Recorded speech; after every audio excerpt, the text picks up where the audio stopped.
There we go. Mr. Mazzz, how are you? I'm very well, thanks. And how are you? I am absolutely fantastic. I am cold though, so I won't lie about that. I'm absolutely freezing. Oh. I'm in Joburg. I don't know where you are, but it's really cold. I think my house is really cold as well. But we're so excited to have you. We have people from all over the world joining, excited about what you're going to share with us. Welcome and thank you. Thank you so much for having me. Pretoria is still cold, but not as cold as Johannesburg. But thank you. I'm looking forward to the conversation. So all the Pretorians are going to kill me because I'm going to say that's the only good thing about Pretoria. But I lie. I lie. I'm teasing. I'm joking. So, Mr. Mazzz, we're going to be talking about how to spot unhealthy relationships. What are the red flags? What are the get out of jail cards? Where are the exit signs? How do you know you're in a toxic relationship? How do you get out if you find yourself in one? Or better yet, how do you not get in, right? If you're seeing it. But before we get into that, I just want to quickly, just for anybody who's joining us for the first time, the way Mentorship Monday works is that the mentorship community sends us questions. So many of you have already sent us some fantastic questions. I want to thank you for that. And also you can post questions as we're going along in the conversation. And Mr. Mazzz is going to try and answer those questions as best as he can. But first question first. Mr. Mazzz, your bio is so long. It seems as if you are an expert in everything. You're an author, and not to only one book. You are you're a member of the Health Professional Council of South Africa. You are you have skills in human resources, in financial management, in child protection and advocacy, in personal development, in employee wellness, in coaching and training, and so on and so on and so forth. So I was teasing you before you arrived, and I said, sure, this is like the ultimate Mr. Dolly. Remember when we grew up, we used to talk about Mrs. Dolly, who answered all of our life's problems. We have our own Mr. Dolly this evening. So thank you. I want to start off with the question that's already been asked this evening. When we say unhealthy relationships, what's unhealthy? What would you consider to be an unhealthy relationship? What are some of the hallmarks of the characteristics of an unhealthy relationship? Right. Thank you. Thank you very much. And greetings to all who have joined us. Yeah, healthy is just, maybe let me say, for lack of better words, the opposite of toxic. Because healthy, it means it functions well, normally. And it's something that is resourceful, something that brings joy instead of pain, something that brings happiness instead of misery, something that brings success instead of suffering, something that is not eating you out, something that you want to be in, and once you are in it, you want to stay in it. It has a place for you regardless of your imperfections. It accommodates you perfectly. So it is really something, everything, if you think about everything that's toxic, you think about the opposite of toxic, you might find a lot to say about healthy. Because the reason is people are in unhealthy relationships, but they don't know it.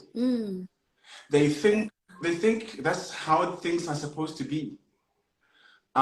They think they need to change things about themselves. Maybe if I can change one more thing about myself, things will be better. You know, you do your best, you give your best, but it's never good enough. That is how you know that you are in an unhealthy situation, an unhealthy relationship. The other thing is people don't think they deserve better. They overjudge themselves. They are harsh in judging themselves to an extent that they put themselves in the pit and they put everybody else on the pedestal. So you put yourself on the pit, so you're looking up to everybody. Even the lowest of them all is still on the pedestal to you because you are in the pit. And most of us choose partners from the pit, and then we always put them in the pedestal. That's why we think we are the ones who need to change, even if they need to change or they need to accommodate us the way we are without having to change anything about ourselves. Sure. I mean, you've just said so much in that opening. I just want to make sure we don't miss some of it. You talk about relationships that bring joy, fulfillment, accommodation, ones that you want to stay in, as the opposite of unhealthy. And immediately the question that came to me was that, well, what about family? When you don't get to choose those relationships? Because I think it should be easier in a love relationship, in a marriage, in a partnership, in a friendship even, because you get to choose those friendships. What about the ones you're born into? You know, how does one navigate those? And we'll come to that, to the question of family. The other thing that you said that I think that was so important is the pit and the pedestal. And I just want to throw that in as a reflective note for all of us to say, what is your pit and pedestal behavior? Mr. Mazzz is pushing us to think about that. Are you in the pit, putting everybody on the pedestal? And why are you putting yourself in the pit? I love the point you make about sometimes we're in unhealthy relationships because we think that's what we deserve. What's the source of that? And why do we feel those things about ourselves? So I want to go to the questions because I think I could probably spend the whole hour just talking to you myself, but let me go to the questions. There's a question about this interesting. Sandiswa is asking about finance. She's getting straight into unhealthy relationships around finances. And she's saying, what if me and my partner assume, what if we have a joint account? Does that mean I can't have my own money? And that I can't have my own account? And as my partner, should you have access to it being my account? Or should you even know? So I think it's a very long question, but essentially, we often think that having a joint account in a relationship is a sign of a healthy financial relationship. But I'm hearing Sandiswa saying, okay, let's say we do have a joint account. Can I still have a little bit of a pot by myself? And if I do, should you have access to that? Should you know how much is in that? Or should you be okay with the fact that that is ours? You don't have to know what's going on. You don't have to get into my pocket, if I can put it like that. Wow. Part of what makes a relationship or anything else unhealthy is if you have to lose your individuality to fit into it. Sometimes, you know, the most toxic advices come from the most famous people. Sometimes they come from experts, relationship gurus and experts. Advices like when you are in a relationship, particularly a marriage, you have to give up me for we. That is a common misconception, I call it. Because there's no we without me. If I give up me, then it's only you. And with you alone, there's no we. It takes three elements to make a relationship or a marriage. Number one, it takes me. I have to be myself. Remember, it's me that you fell in love with. You didn't look at me and fall in love with we. You looked at me and fell in love with me, and that me is very important. It's a very important element within that relationship. And the second element that is important in a relationship is you. You also matter in the relationship. You bring your individuality. I didn't fall in love with we when I saw you, and I didn't fall in love with me when I saw you. I fell in love with you, and that you is very important to make we, which is the third element, we. Both of us together. You know, if we can have this orientation in our relationships, we can eliminate so much misery, because people are miserable because the marriage has everything for us but nothing for me. Sure. Same applies financially. It's good to have a joint account. It's good to have an account that you control together, especially the account that caters for things that cut across family issues like your bond, your groceries, and the necessities that actually affect both of us. But there should be another budget that accommodates you. That is not part of we. And there is also, yes. There is also another account that is supposed to accommodate me. So if we can have my account, your account, and our account. My account is the one that I use. I'm not going to account to you about it. I use it any way I please. Whether I want to buy books, enroll for a course, a coaching course, I hire a coach, you go for therapy, or spoil myself in a massage, or go with Amajida and buy scope. Whatever I do with it, it's up to me, and you have to have yours. That whatever, if you want to draw permanent eyebrows, for example, or you want to take yourself for a treat or fly yourself, whatever you need to do, you do that without having to come and report to me. And there is this one that we manage together. This one, both of us account, which is the joint account. So then there's a me account, there's a you account, and there's a joint account. And that eliminates a number of things. You know, your friend is asking for 50 rings, and you say, I'm going to ask my husband first. I mean, that's awkward. But if it comes from your account, you don't have to ask anyone. And I'm sure you can then just say it as in passing in between your spoonfuls of rice and beef at night. But, hey, Mazzz 50 rand, you know, and I gave it to him, and the conversation continues. But you know what? I love what you're saying. There is no we without me. And that there can't be things just for us if there's nothing for me. I love that, because it goes back to the second question from Sandy. So I was just saying, how do you maintain your individuality in a relationship broadly? And I think you've begun to touch on some of the themes, Mr. Mazzz, about, you know, not losing sight of yourself in a relationship. So if we put the finances aside, what are some of the red flags that one would see when, not because the other person is doing it, but when you are giving up your individuality? What are the things you're likely to be doing where you are giving it away, and you're saying, I'm giving away me because I'm so fixated with us creating a we? Yeah. That means you are in a relationship that you shouldn't be in, where you have to cut your own corners to fit into a circle of another individual who does not have the same shape as yours.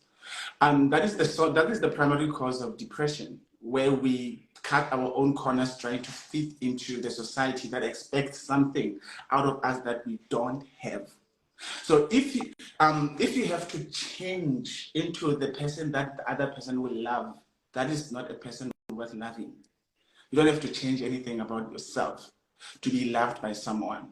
And because we put ourselves in the pit, we always think something is wrong with us. So we think, even if he abuses me, I need to change. If she cheats on me, it's me who needs to change. I mean, and sometimes they tell you the things about you that you cannot change, that are the reason why they are treating you the way they are treating you. That is a sign that you are in the wrong relationship. Because back to the issue of me, we, and you. If you have to lose yourself to find someone, that person you are losing yourself for is not worth finding in the first place. The person who is worth finding and worth staying in love with you is a person who will love you, accept you just as you are. I'm not talking about with the behavioral issues. The behaviors can be changed, but personalities cannot. And then at the same time, there are behaviors that come from personalities. Like, I'm inclined to behave in this way because I have this kind of personality. And if that has no place in that relationship, so it means that's not a relationship for me. I shouldn't have a place for a relationship that has no place for me. Authentically me. I need to be authentic when I'm in a relationship. I need to, I mean, there are sometimes, I mean, you are a social person, but since you got into a relationship, because your partner says, my partner is my only friend, we believe in toxic things and we call them romantic. You can't have your partner as your only friend, as if because that will force you to put pressure on your partner to meet the needs other friends could have met. I can't go with my wife to F&B and watch Kaizer Chiefs and Orlando Pirates there. We can go to church together. We can go to restaurants together. But sometimes I need to sit with Majida and maybe eat iskopo and talk about things that concern Amajita. And I need, and the paradox of love and identity is the more time we spend with other men, for example, the more appreciation we develop for our female partners. Same applies with women. We think we develop, as men, we think we develop an interest in our wives by not wanting to be like our fathers. I'm going to talk about that if we have time. And by spending more time with women. And you think when you spend time with women, you will learn more about them. But we don't have to learn about women. We just have to be men. And what it takes for us to be men is spending time with men. Yeah. And you cannot be a man. To me, I need another man who will. No, we discuss masculine issues, and we release all that masculine energy. When it comes back to you, it comes back to you with affection. Okay.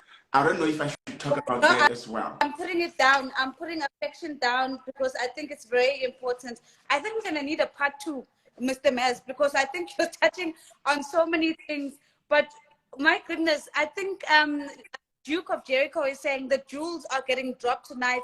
I can't agree more. I'm literally scribbling as you're writing because I'm even seeing some of my own toxic behaviors as you're speaking.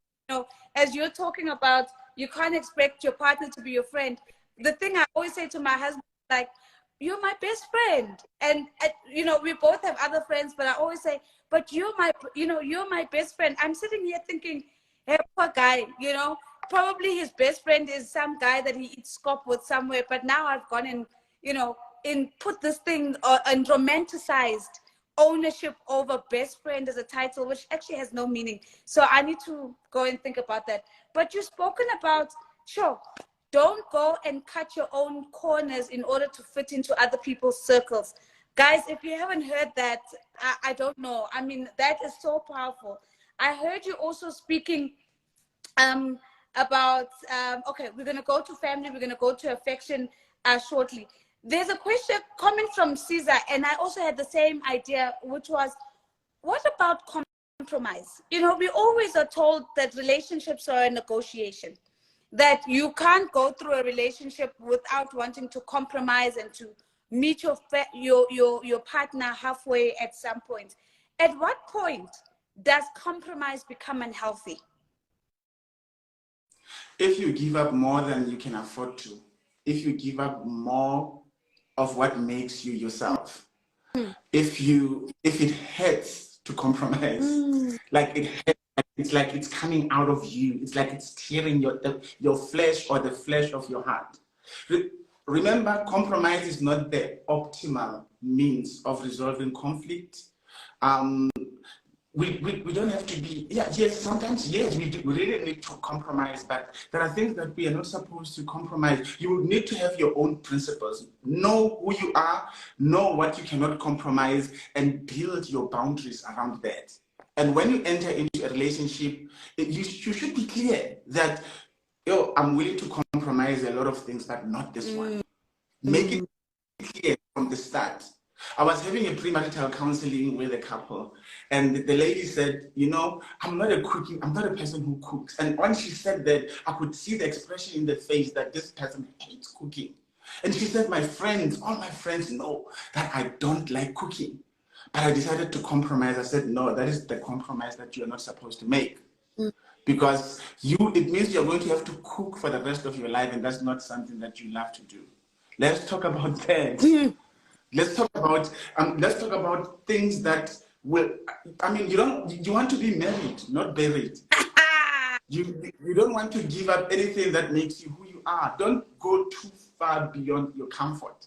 You are supposed to be comfortable in a marriage. You can be in an uncomfortable job, but at least you're not going to sleep there, and you're not going to wake up in front of that job. Mr. Mazzz. So I think the idea of compromise, I think it's taken overboard and it's overrated. Actually, I don't believe in a relationship where anyone has to compromise anything.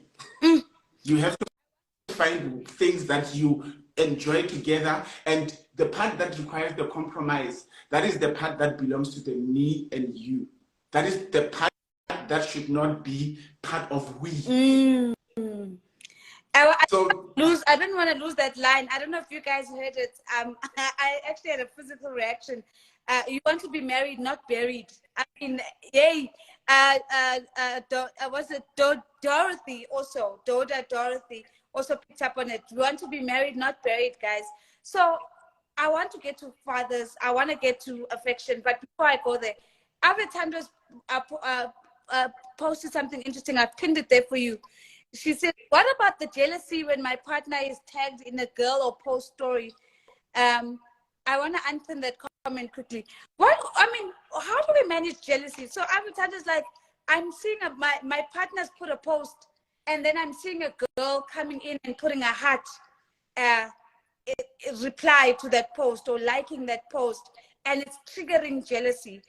How do we know when jealousy is unhealthy? And is there anything such as a healthy form of jealousy, or is jealousy in its very essence an unhealthy characteristic in a relationship? Yeah, jealousy is a critical component of a relationship. I mean, I'm jealous when my wife spends more attention with other people, especially men. Unfortunately for me, I don't have to deal with that, but I would be jealous. But then jealous becomes unhealthy when you expect your partner to actually, I don't even know. Let me make an example so that I can explain this. If your dog keeps biting every person that passes, you don't try to deal with the person that the dog has bitten. Why did my dog bite you? What were you doing? Why did you pass this for my dog to bite? Deal with the dog. So when somebody, for example, when somebody like I'm sort of a person who is well known. When somebody reacts to my post with a heart, that's not what you should be looking at. What you should be looking at is how I respond to it, what I say in response, because I can't keep on saying to people every time they react with a heart, don't you dare react with a heart on my post. But at the same time, I shouldn't be the kind of man who's comfortable being tagged by every woman. I mean, it's like I'm spoiling it now. I'm spoiling this thing because I should belong to you. You should feel that I belong when it comes to you. That is why I did say it's not healthy for, maybe if you're a woman and you don't allow your man to be with other men, because that makes him miserable and then makes him vulnerable to other women. So it's sort of a paradox.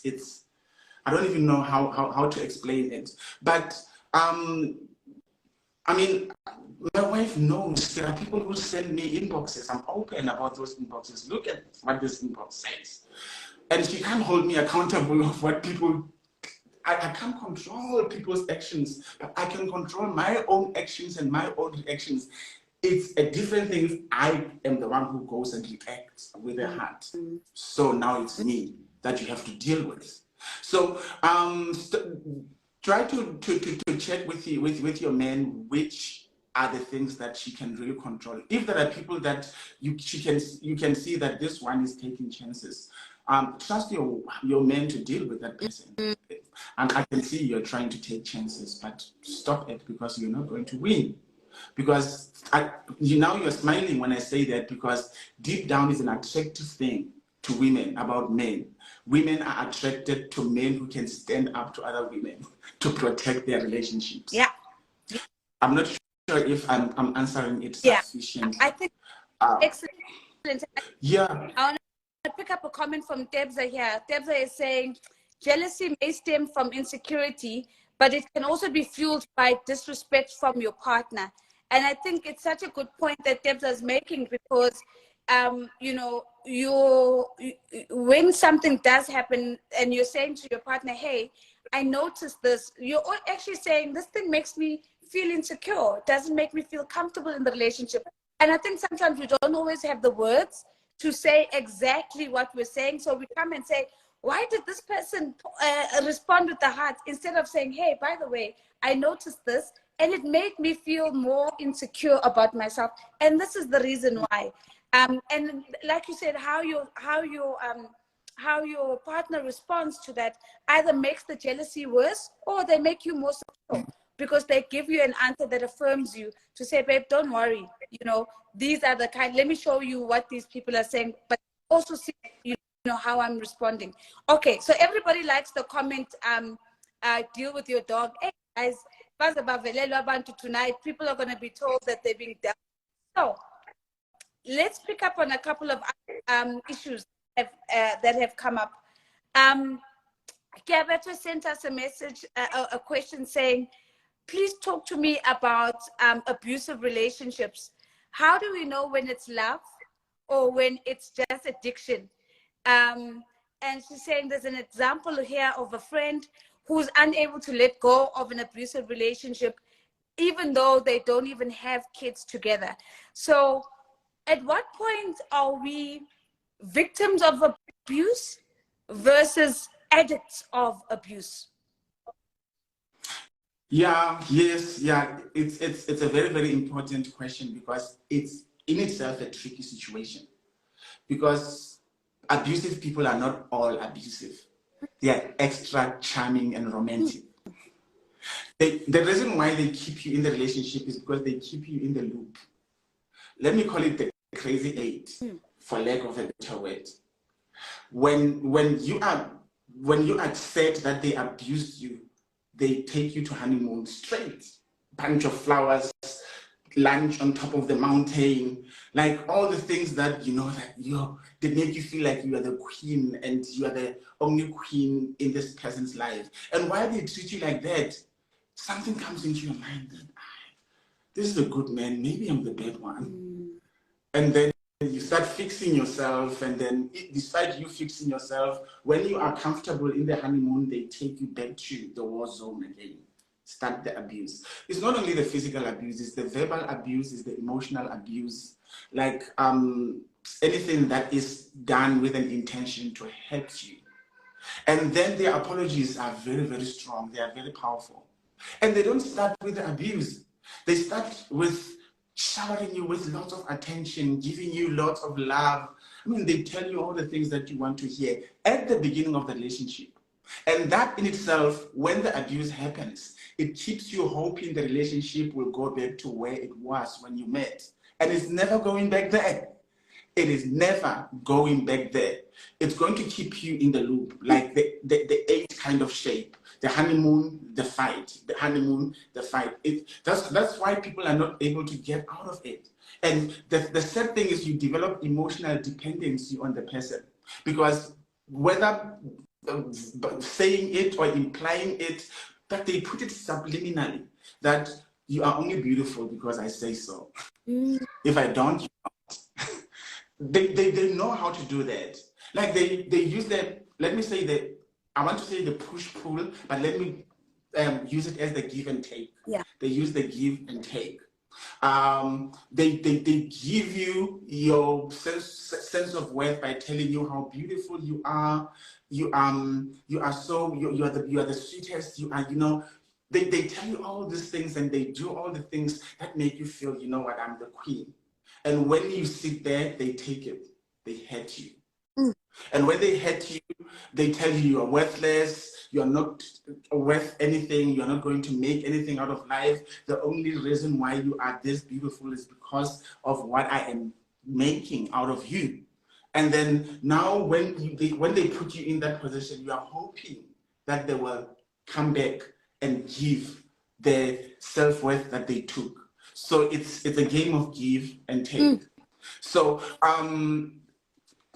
let's make an example here. If I take your phone, who are you going to expect your phone from? Yeah. For you to have it back? From me. You're going to expect it from me.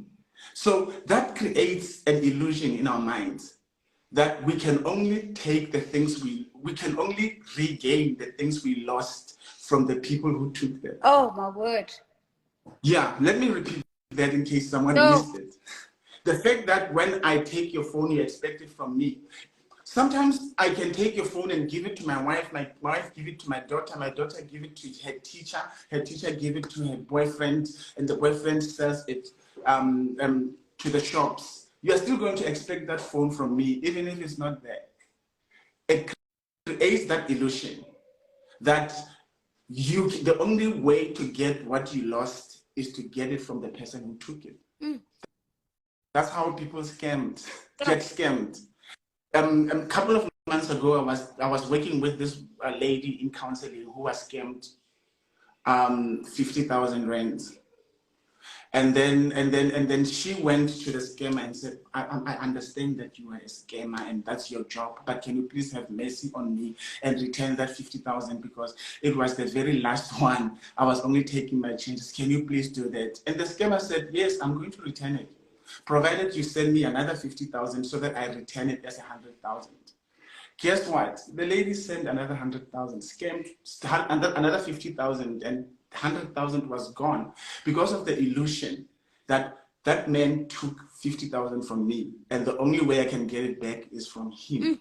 So that I hope you can see that kind of toxicity or the illusion, it keeps us going back to people who keep taking from us, hoping we will get the things that they take from them. But what we are not aware of is the abuser can take, but is not capable of giving. If you expect to get what they took, they are only going to take more. And then that expectation that, oh my goodness, I used to feel beautiful. That's how people will go back to gangsters. You know, let me make another example very quickly. If you go to the doctor because you have pain in your stomach, and the doctor says, no, it's just ulcers. So, and then gives you a prescription for the ulcers. And then after that, you go to another doctor. The other doctor says, oh my goodness, I hate to tell you this, but you have cancer in the stomach, and then you have 6 months to live. Which doctor are you going to attend to go to? And whose doctor are you going to consult more based on the diagnosis? I can guarantee you that it's the doctor who made the worst diagnosis.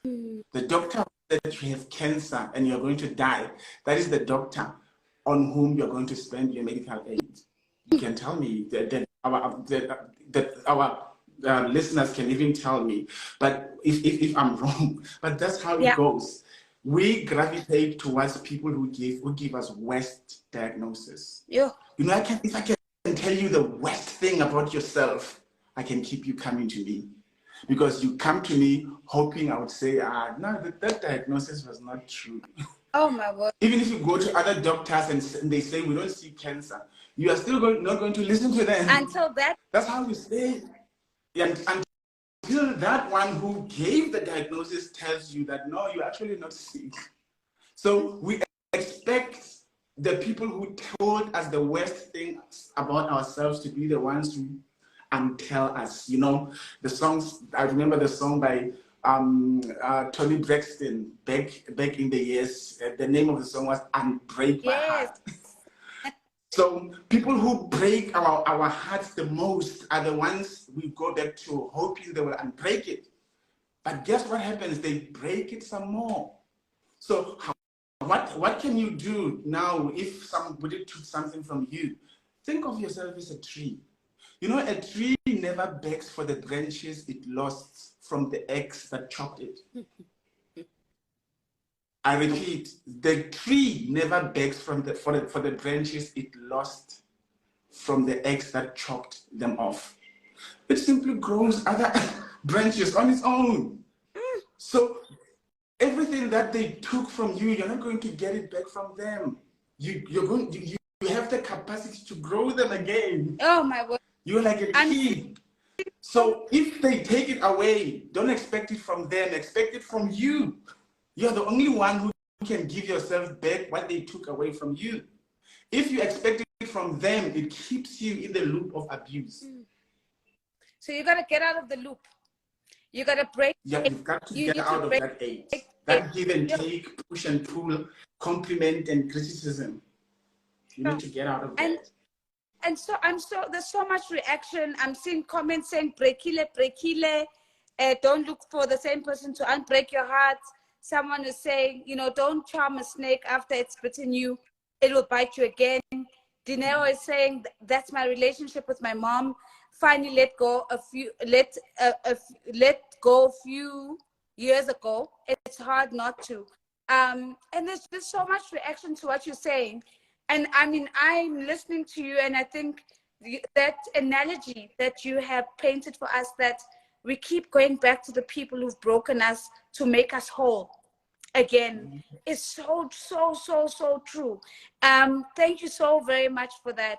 I pinned a question from Mashika, FM Mashika, and FM is saying, Dr. Mazzz, is neglect from a partner a form of emotional abuse? So just ngizokushayisa ngomoya, I'm just going to neglect you for, you know, is that a form of an unhealthy characteristic in a relationship, or is it just you failing to be independent in the relationship? The answer is absolutely, depending on what that neglect means. I have time for everything but you all the time. Remember, a relationship is not a friendship. Like, it's not a general friendship. I can have 10 friends at the time. When one friend doesn't have time for me, I can go to the other. But if you neglect me, where do you expect me to go? How do you expect me to meet the needs only you can meet? Because this relationship is an exclusive relationship. It's a relationship of you and me. So if I neglect you, it's a form of abuse, because I'm keeping you, like I'm withholding the needs that only I can give to you and expect you to be faithful to me. It's torture. It's an emotional torture. It's a torture to the soul. So if you don't want me, tell me you don't want me so that I can find someone else who does. Don't keep me here and leave me here to be alone by myself. Even if we have money, don't babysit me with your Range Rovers and your double-story houses. I agree with I think it's Alicia Keys. He says everything means nothing if I ain't got you. Remember, you are not in love, even though, okay, money makes me more attractive. You know, when I have money, you find something attractive about me, even if it's an earlobe. You say, this man has an earlobe like Denzel Washington, you know? but that doesn't justify me using money to replace me. Remember, even your presence are not important if I can't have your presence to watch me enjoy the present. So we are not in love with things, we are in love with people. And if those people are not present in our lives, it's a serious kind of torture. And yes, it is a serious emotional abuse. I'm sure the court can grant you divorce on that ground alone. You know, you had me singing here, and I'm thinking about that song in my head. You know, everything means nothing if I ain't got you. I mean, my singing is horrible, but I mean, the lyrics hit so hard, because you're so right. I can imagine people saying, "Hey, maybe you can, baby, sit me in your Range Rover and your double stories." But we're hearing tonight that without presence, real presence, all of these other things actually mean nothing, because neglect is a real form of abuse. We've got 10 minutes, maybe 15 minutes max. I want to touch on this idea of fatherhood. And in particular, and I'll say motherhood as well, because I think we oftentimes want to build our relationships or want to show up as parents that is everything other than the parent that raised us, because we may be carrying some scars about what that relationship was like. And so we almost want to show up as the negative frame of the father that raised us, or the negative frame of the mother that raised us. What are some of your thoughts around how we approach the fact that we don't want to take unhealthy behaviors that we were raised in into parenting today? Right. Over the past 17 years as a marriage therapist, I've noticed that most marriages, if I could quantify them, I would say 94% of marriages, what people say is marriage problems. It's actually not marriage problems, it's parenting problems. Most marriages ended long before they started. Ah. Actually, they ended when our parents thought we were too young to understand. That is why, alongside being a marriage therapist, I'm also a mental health practitioner. Because our mental health is destroyed before we could even know we have a mental health. Like, for example, when your child cries, she's only 6 months old. She cries and you say, in Sesotho we say, "Halimadi." You're not crying blood, it's just a salty water. And when that happens to a child, the child gets traumatized. The child means I can get uncomfortable and cry out for help and I'm on my own. Nobody's coming. And now they grow up without a sense of, they can't trust anyone, even their spouses. And now you know that you are doing your best to be faithful and to be open and honest to your spouse, but they still don't trust you. It's not you they don't trust. It's the mother who left them unattended at 6 months old, whom they don't trust. But first cut is the deepest and the first determines the rest. It's a lot of other things.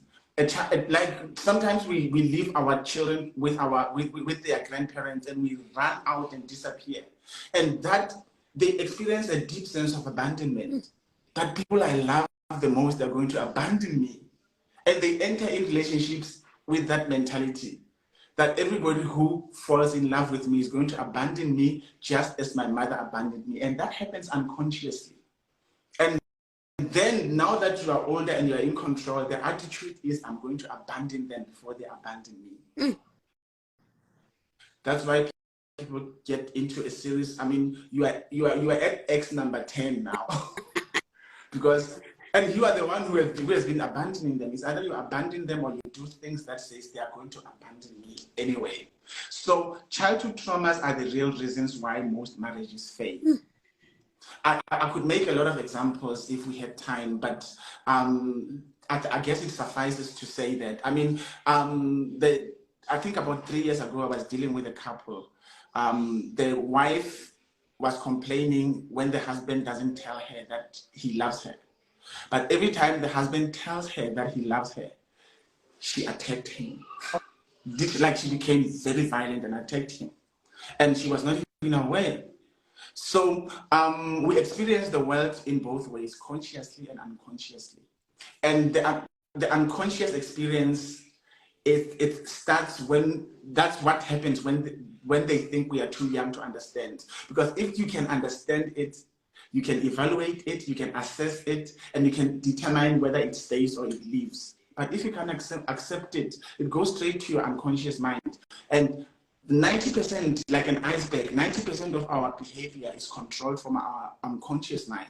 So what happened when I assessed this lady is, I'm not sure if I have time to talk about the Pavlov experiment, Ivan Pavlov, who did, in psychology we call it classical conditioning. He gave dog food, and the same time he gave dog food, he rang the bell. And he did that frequently. And after some time, he rang the bell without presenting the food. And what they found is that the dog salivates as if it's offered food, just at the sound of the bell. So that dog was conditioned to associate the bell with food. So this is what happened in this lady's life when she was young. When she was about 8, her uncle used to rape her repeatedly. And when he experiences whatever he's experiencing, he will be saying to her, I love you. Like there's never a time when he raped her and didn't say, I love you.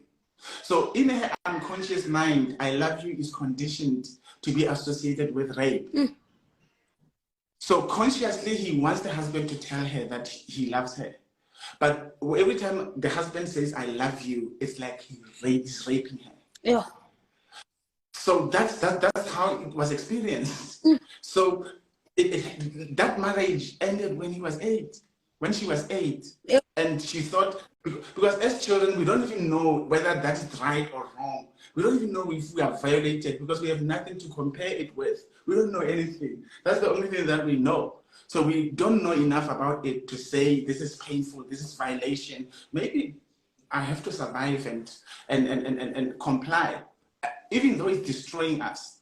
But now back to the experiment. He kept on ringing the bell without presenting the food. The dog kept on salivating, but after some time, the dog stopped salivating at the sound of the bell because it now figured out that it's only a bell, it's not food. So the conditioning was terminated. So that's what I did in therapy. I said, I explained what the situation is, and I said, I gave them a 90-day exercise. I said, every day, 3 times a day, tell her that you love her. But each time you tell her, give her something or show her something that's like something that she loves. Give her roses, chocolates, massage, or anything like that. Like, say I love you with something pleasant. And before one day they called me back, they said, okay, now I am able to receive love because the conditioning was terminated. So things that happen concurrently, if love and pain happen concurrently, we grow up associating love with pain. So I don't know, do you love me or are you here to hurt me? And if you don't love me, why don't you hurt me? I've had wives who complained about their husbands that my husband doesn't even beat me. I mean, what kind of love is that? Because they learn to associate pain with love. So if it doesn't hurt, it's not love.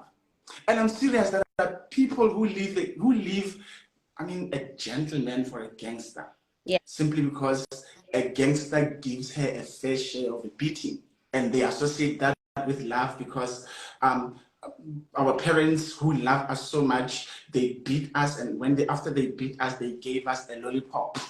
They condition a beating with pleasure, with something good.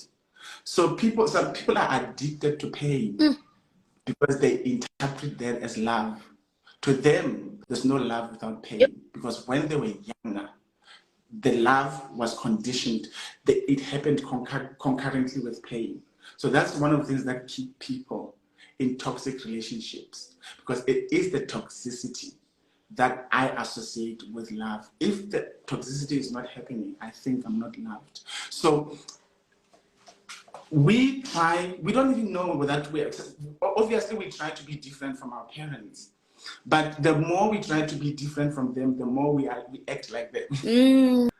Like I was speaking at a men's conference one day. I said there are 2 types of toxic men. The first type is men who are toxic because they are just like their fathers. And the second type of toxic men are men who are toxic because they don't want to be like their fathers. So the toxic ones, because they are just like their fathers, are saying, okay, my father cheated on his wife, so I'm going to cheat on mine. My father was a drunkard, so I'm going to be a drunkard. My father beat my mother, so I'm going to beat my wife. So those are the ones who are toxic because they are just like their fathers. But there are these ones who say, I'm nothing like my father. And they go to the too far extreme. Agreeable, they never say no. Like they overcompensate. Yeah. And when, a person who says no, even though the person who says yes, even though the heart screams no. So they give you all their money, anything to prove that they're different from their fathers, and they go too far. The father was too aggressive, and they move and become too passive. And in their passivity, they become walkovers and doormats, and they become resentful. And in their resentment, they give you subtle, they are now like their father, but in subtle ways. The father beat the mother with fists. I'm going to beat you by ignoring you. I'm going to beat you by disengaging. I'm going to beat you by wanting to be somewhere else, disengaging. The father abused the mother by engaging, but because I don't want to be like my father, I beat my wife by disengaging.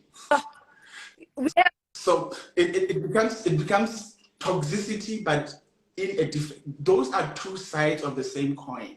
Yeah. Being just like my father is an abuser and being nothing like my father. And now becoming resentful because I don't have boundaries, I can't say no. And those are the men who says, after all that I've done for her, don't trust a man who is too agreeable. He's going to kill you one way or the other. If he's not going to kill you physically, he's going to kill your spirit and your emotions. Sure. A man should be able, there are two characters that you should look for in a man, a lion and a lamb. And he needs to know when to be a lion and when to be a lamb. He can't be a lamb when he's supposed to be a lion. Sometimes you just need that roar. and now instead of roaring, because he doesn't want to be like the father, it's man all the time, man. And the girl is clearly flirting with her, man. You need to roar and protect your marriage. And that comes back, that brings us back. I think I should talk about this very quickly. The issue of affection. Yeah. Two instincts, actually it's three, but I'm going to talk about two instincts that drive a man's behavior without knowing. It's affection and it's aggression. Affection is in the sheep, aggression is in the lion. Affection is so that we can provide for our wives. Aggression is so that we can protect them. But the problem is that we have misplaced instinct. We become affectionate where we should be aggressive. And we become aggressive where we should be affectionate. When you cheat on your wife, you're becoming affectionate to a person who's destroying your marriage, and you're becoming aggressive to your wife. So usually, as husbands, especially when we spend too much time with other women and not with men, we become aggressive, and then where we should be assertive, we become aggressive to our wives, to our children. We think aggressive is engagement. Disengagement is aggressiveness as well. If I disengage from you to hurt you, that is aggressiveness. So when we are with other men, they entertain the lion in us to an extent that when we come back to you, the lion is tamed. And then we become the lamb. We become more we use all our aggression, but when we come back home, the aggression is overspent. Now we have one thing that's left. Affection. Don't trust a man who spends too much time with other women. There's a lot of toxicity there. But don't stop your men from spending time with other men. Because that's where they spend their aggression. And when they come back home, they come back with affection. Guys, Mr. Mazzz, toa indoda must. He must be a lamb and he must be a lion. Love and pain and how those two interrelate. My goodness, I don't even have the words to thank you. I've seen a number of comments in the chat saying, please, can we have part 2? We are not done. We must, this is, and I want to make that promise that I'm going to ask him again. We're going to have another session with him. You've given us so much, and I think some of the things, we hear them, but it's different when you're hearing them again in the way that you've articulated them. You've been absolutely incredible. You've blown away so many of us tonight, but more importantly, you've just given us so much to think about. I don't think there's a single person tonight who's going to go off this live not reflecting on their own behavior. Before we start looking at the people who we think present with unhealthy or toxic behaviors, I think we're going to probably reflect on our own toxic behaviors that we probably are bringing into the relationship as well. I can't thank you enough. Ngiyabonga, thank you so much. This was absolutely just amazing. Thank you. It's an absolute pleasure to be here, and thank you very much for having me. And there's one thing that I need to explain very quickly. If he spends too much time with other women, he spends all his affection and comes home to you with the aggression. And he comes home to you with the aggression. But if he spends time with other men, he spends all the aggression. and he comes back home with the affection. So as a man, love your wife enough to stay away from other women and spend more time with men. And as a wife, appreciate your husband enough to allow him to be with other men, and appreciate him for choosing not to be with other women, because that affection that they are giving to those women, it actually belongs to you. Sure, Mr. Mazzz, thank you. Even my phone is like, is giving up on us today. Thank you so very much. We will be in touch. We will ask for a part 2. We appreciate you. We appreciate your wisdom, but also sharing your expertise. This is the beauty of Mentorship Monday. You've given us for free what you trade in the market, and so valuable it is, as we've experienced here tonight. Thank you. And to everyone who joined tonight, I hope you found this as inspiring as I did. And remember, we don't save it on Instagram. You have to subscribe to the YouTube channel so that you can watch it over and over and over again. Thank you so much. Good night to everyone. Thank you, Mr. Mazzz. Good night to you. Cheers. Bye. Thank you. Good night, everyone.